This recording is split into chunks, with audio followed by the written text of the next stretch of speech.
In this video, I'm going to spin up a virtual server using DigitalOcean. So if you want to follow along with me, you can go to digitalocean.com.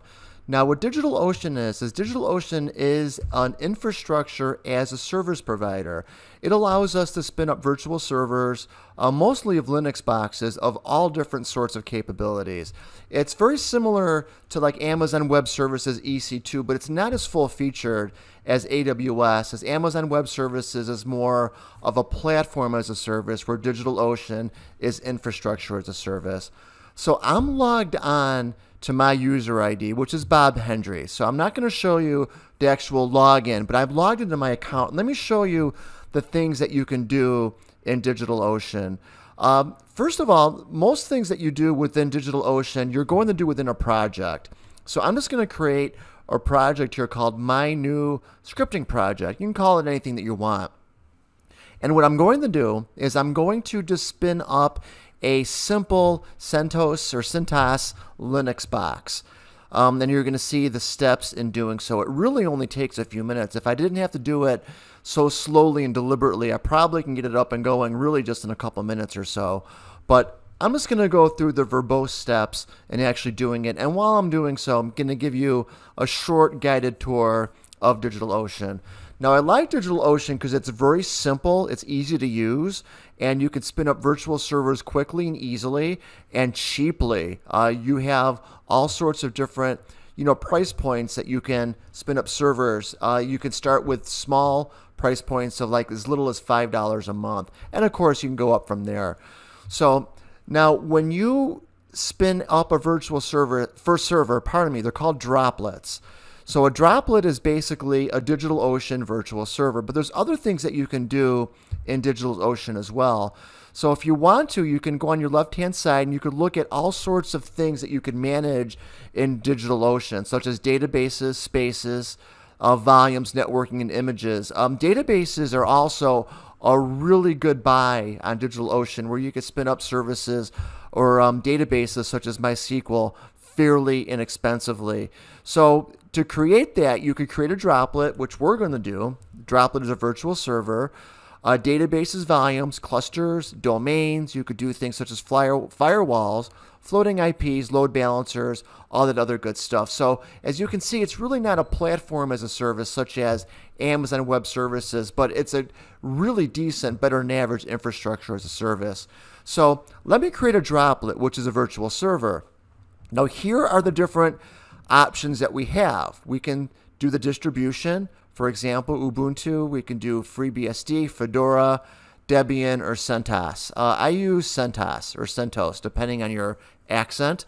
And also you could look at things that you could buy, such as the marketplace, where you could buy different images and different products that you can put on or you can install on your virtual server. We're not going to do that here. We're just going to go over the steps in spinning up a virtual server. So I'm going to go back to distributions, and I'm going to pick CentOS or CentOS. So I'm going to choose a plan. Now, to do that, it just shows you, DigitalOcean shows you kind of the commercial plans starting at $40 a month. But we're going to click on Starter after we click our operating system, which is going to be CentOS, and we're going to be doing 6.9, 64-bit. You can choose other versions as well. And for the plan, I'm going to choose Standard. And if you look at some of the commercial plans here, we're not going to choose those, right? We can, but we're going to choose a more academic sort of a plan. But if you want, you could click on General Service, Standard. You could click on CPU Optimize and Memory Optimize. But the small print here, you're going to see a link that shows or says Show All Plans. Now that's for us. So we're going to choose a really inexpensive server to spin up. We got a 1 gig of CPU. We got 25 gigs of disk, and we got a fairly slow transfer speed here. Now this isn't going to be good for really large loads, so we're not going to be able to install a lot on here. But if you're just checking this out, this is a good place to start.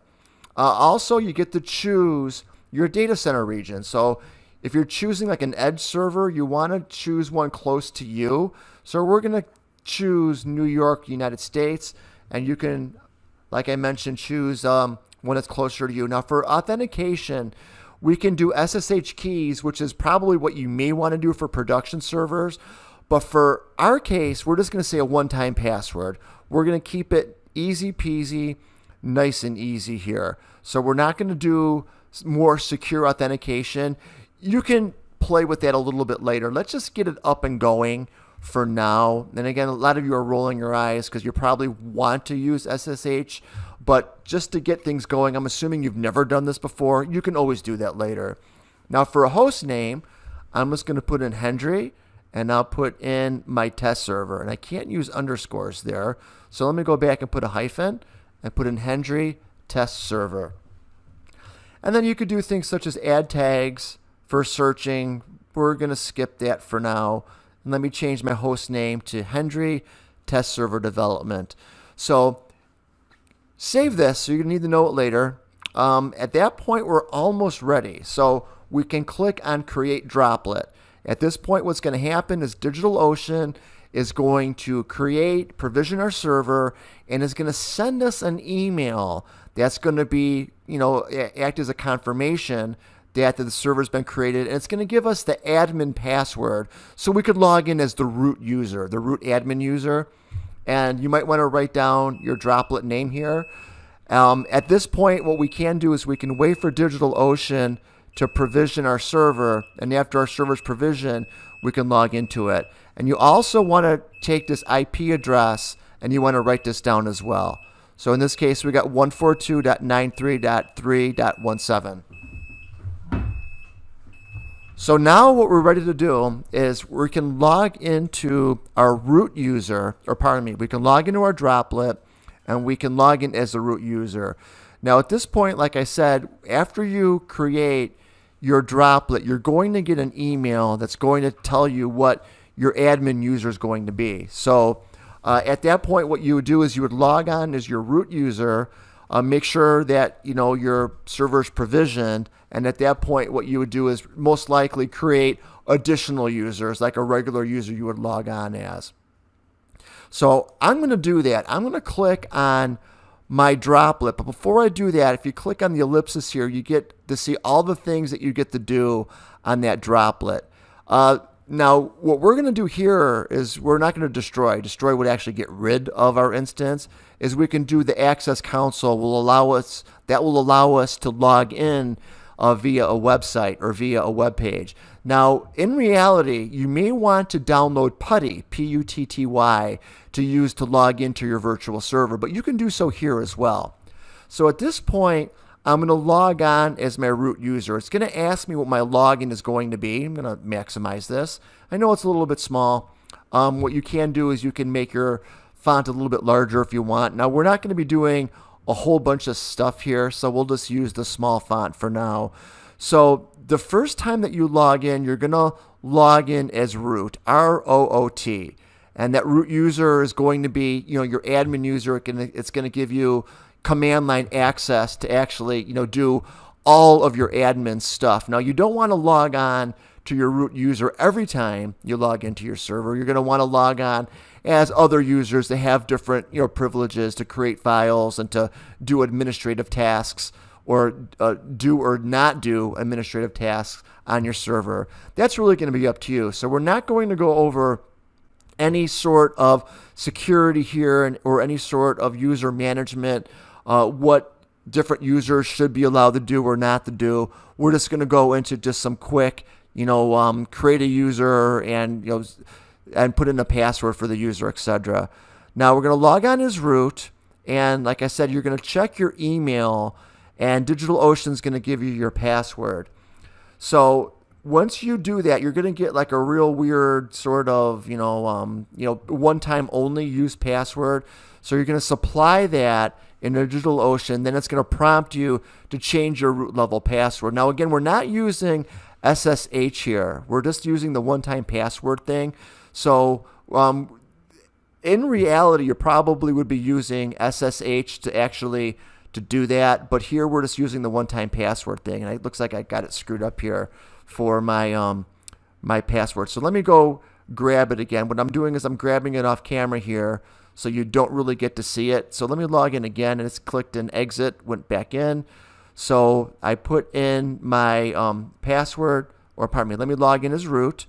Let me paste in my password, and we should get, looks like I got it incorrect again. So again, what I did is I got it's one of those really weird, like one-time only one here, and it said you requested, there we go. So I pasted in my password, and it's going to ask me for my new password. So I'm going to paste in my new password, and it's going to type it in there. So there we go. So what I did there is I logged on as root. I used the password when you weren't looking. I got it from my email, and I pasted it in, and then I changed it. So I'm logged on as my root user here. So now what I want to do is let me log in again, and just to kind of go through the exercise, and let me create an additional user here, just like a regular user like me, like B. Hendry, that I could log in and do anything. Now remember, you only really want to log in as root. Even though you know your root password, that's the highest elevation you could get as far as administrative privileges go. So you only want to log in as root if you're doing admin stuff. Otherwise, you want to log in even yourself as a regular user.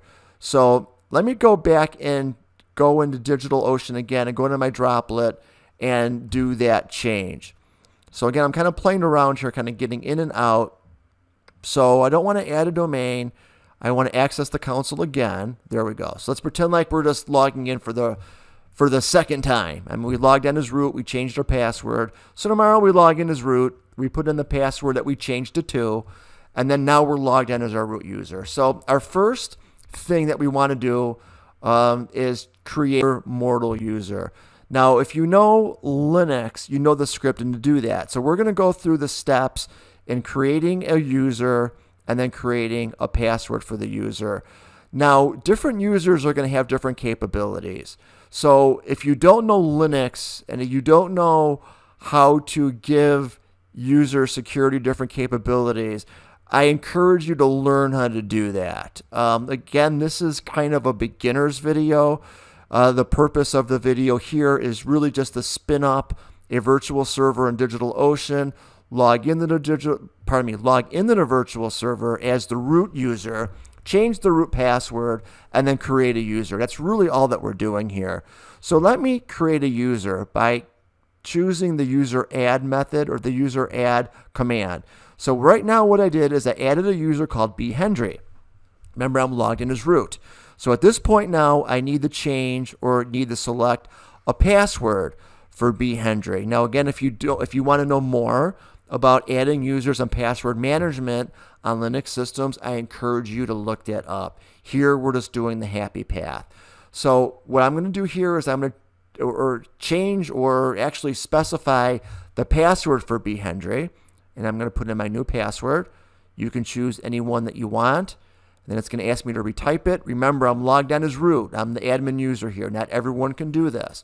So now I create B. Hendry. So now what you should do is you should, in addition to you have written down your root user name, which is root, and your password. Again, you should have that written down somewhere. Don't forget that. You're going to need that. You should write down, again, in a secure text file, your user ID, your mere mortal user ID, and your password. So now at this point, you have two users. You have your root user that would allow you to do all elevated tasks, such as install things, create users, anything that you would want an administrator to do. And then you have your regular user for B. Hendry. So at this point now, you could log on as either or. And obviously, as you go, you're going to be creating more users. And as you know more about user management, password management, SSH, you can expand your knowledge. Again, this is just happy path just to get you up and going. So let me log on, make sure this works as B. Hendry, and let me log on with my password, and I'm logged in. There you go. So now I have my virtual server up and running. My virtual server is working. I could log into it now, going to DigitalOcean and I could use the console to log into my virtual server, or more realistically, at this point, you could download PuTTY or any other SAC, any other program that you could use to telnet into your server. Then you could log in via your your machine name or your IP address. So there you have it. In this video, we learned how to use DigitalOcean to create a virtual server and to log into our virtual server with the root user ID, and then under the root user ID, we created another user. So thank you for watching, and I bid you all a very well rest of the day.